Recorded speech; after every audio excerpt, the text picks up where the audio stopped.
Fondée en 1996, l'association Les Amis du Monde Diplomatique, les AMD, rassemble des milliers de lecteurs autour d'un engagement moral et intellectuel. Pour des gens qui veulent s'investir aujourd'hui dans le champ de la réflexion autour du devenir du monde, mais plus encore dans l'action à la construction de ce qui doit permettre de nous en sortir, de réhumaniser, de réenchanter, de redonner de l'espérance, etc. On est obligé, à la période où nous sommes, d'approfondir ce débat d'idées et que très vite, et ça j'en suis persuadé parce que cette période est une période qui accélère les choses de façon faramineuse, très vite, ça va contribuer à produire les formes politiques qui restent à inventer pour déboucher sur des transformations de grande envergure.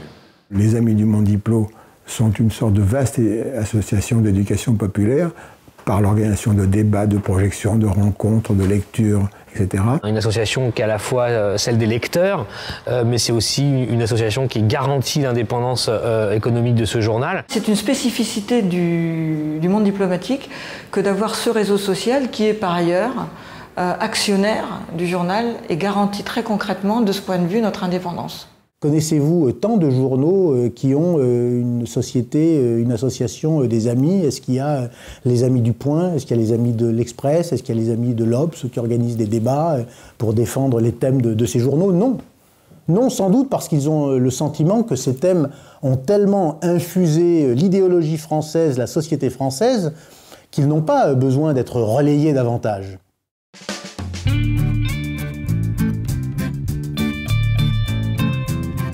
C'est dans le numéro de février 1996 qu'était lancé un appel aux lecteurs en vue d'accompagner le processus d'autonomisation du mensuel sur les plans juridiques et financiers.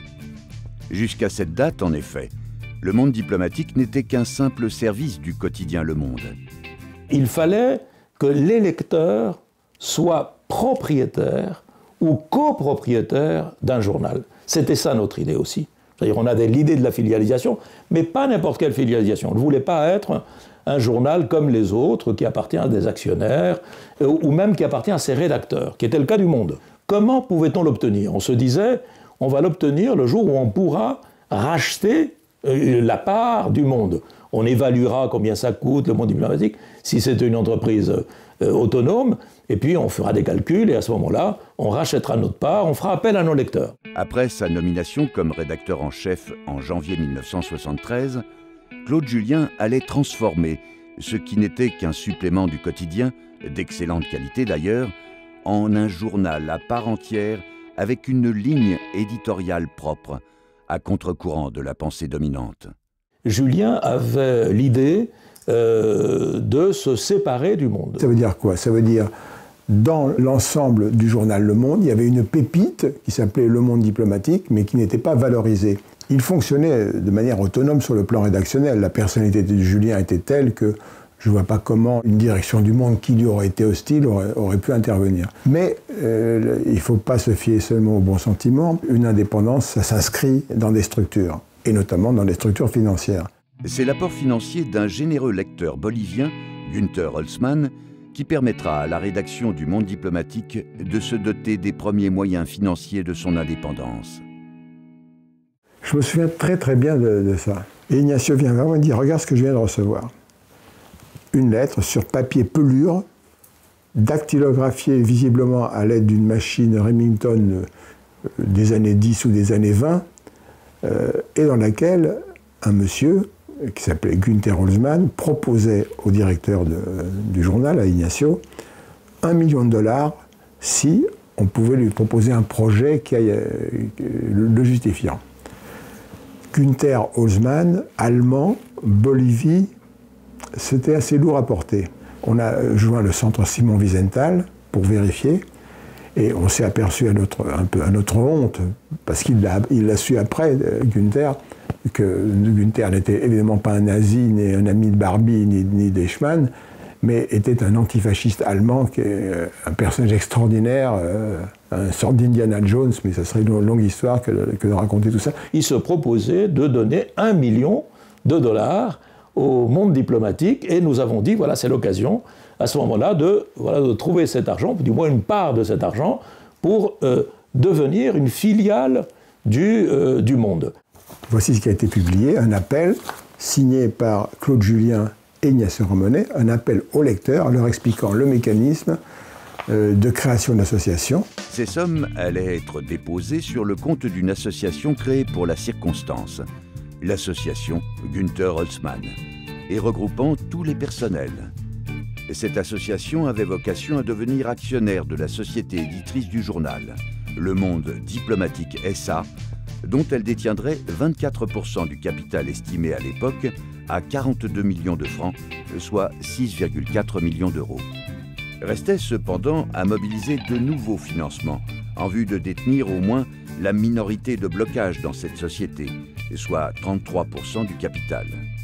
À cette fin, fut créée l'Association des Amis du Monde Diplomatique qui lança un appel aux lecteurs dans le numéro de février 1996.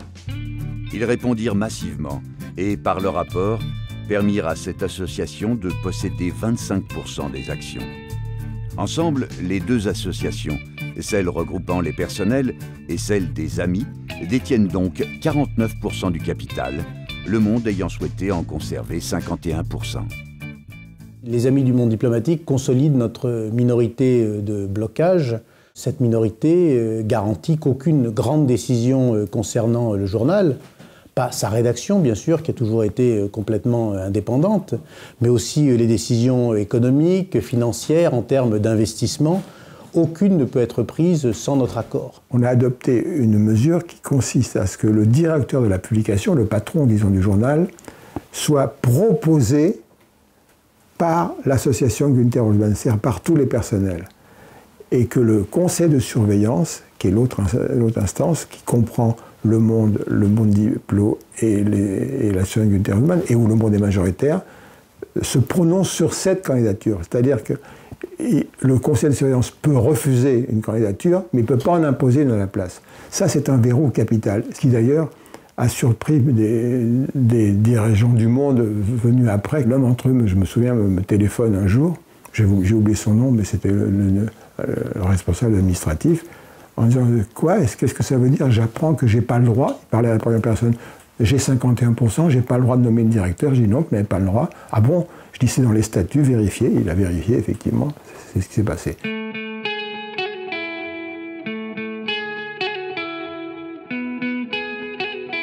Pour mener ses actions, l'association s'appuie sur le travail de 3 permanents et d'un réseau de 70 correspondants qui accomplissent sur le terrain un remarquable travail de fond en animant les groupes locaux. À l'image du Monde diplomatique et de ses 30 éditions internationales, leur action permet de tisser peu à peu la toile d'un réseau militant relayant les grands combats du diplo en France et à l'étranger. Marianne Perchet est la déléguée générale, c'est-à-dire que c'est elle qui en fait supervise l'ensemble des tâches de cette délégation, en lien avec le secrétaire général et plus largement avec le bureau de l'association et son président. Donc c'est la personne qui fait le lien, l'interface quotidienne avec l'ensemble des 4000 adhérents et de tous les comités qui existent en France et puis plus largement au niveau international. Stéphane Bidonneau, lui aussi, occupe une place importante puisqu'il organise tout ce qui est lié au développement Internet, au site. Daël Sarti s'occupe de ce qui est absolument vital, c'est-à-dire les finances, en lien avec la trésorière de l'association Régine Tassi. Aujourd'hui, elle s'occupe de la comptabilité quotidienne, générale. Elle prépare pour l'Assemblée générale les grands équilibres financiers soumis à la décision de l'Assemblée générale. Donc voilà, on a ces 3 piliers sans lesquels l'association ne pourrait pas être ce qu'elle est.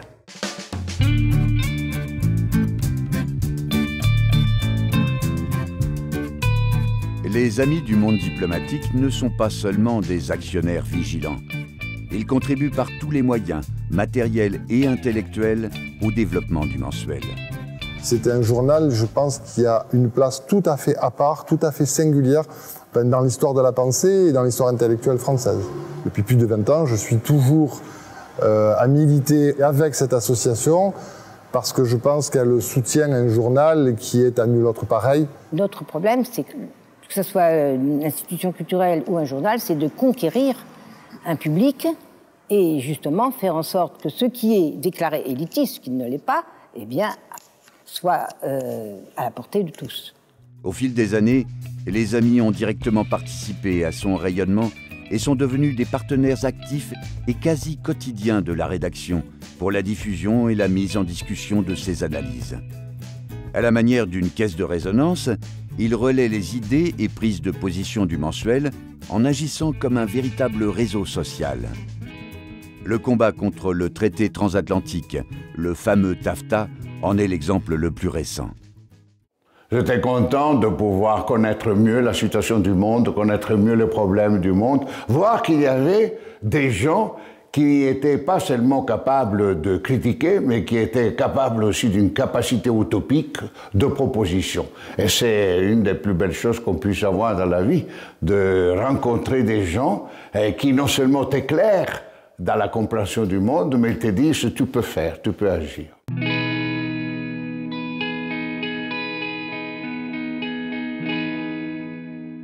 Nous, on sait qu'on a un réseau social particulier de lecteurs, de militants qui nous connaissent bien, qui nous apprécient et qui peuvent donc faire connaître tout le travail que nous mettons beaucoup de cœur à accomplir. Et chaque journaliste de la rédaction est très attaché à sa relation avec les amis, parce que ce sont les amis qui finalement font connaître le journal sur le terrain. On a donc une vie intellectuelle autour du journal qui est extrêmement intéressante. Le monde diplomatique aujourd'hui est de plus en plus nécessaire. S'il n'existait pas, ce n'est pas une boutade populiste, s'il n'existait pas, il faudrait l'inventer. Sans le monde diplomatique, il n'y aurait pas d'amis du monde diplomatique. Mais je crois que nous avons besoin aujourd'hui d'une pensée utopique, concrète, autonome, qui soit capable de fournir aux gens une capacité d'action, de transformation. L'association doit bien réfléchir à son positionnement et en concertation avec la rédaction du journal pour faire en sorte que nous soyons au cœur du débat d'idées, qui peut s'accompagner d'activités militantes, entre guillemets. On peut avoir, par exemple, sur des questions comme celle du traité transatlantique, le TAFTA, des moments d'action partagés avec d'autres organisations, ce qui est fort bien, mais ne pas s'éloigner des questions de fond qui sont celles des orientations du journal. Le journal, il est lu. S'il y a des gens qui le lisent, ils sont pas seulement au conseil d'administration, il faut qu'ils soient sur le terrain. Et il faut aller les chercher. Il faut aller les retrouver, il faut leur expliquer, il faut avoir des rencontres avec.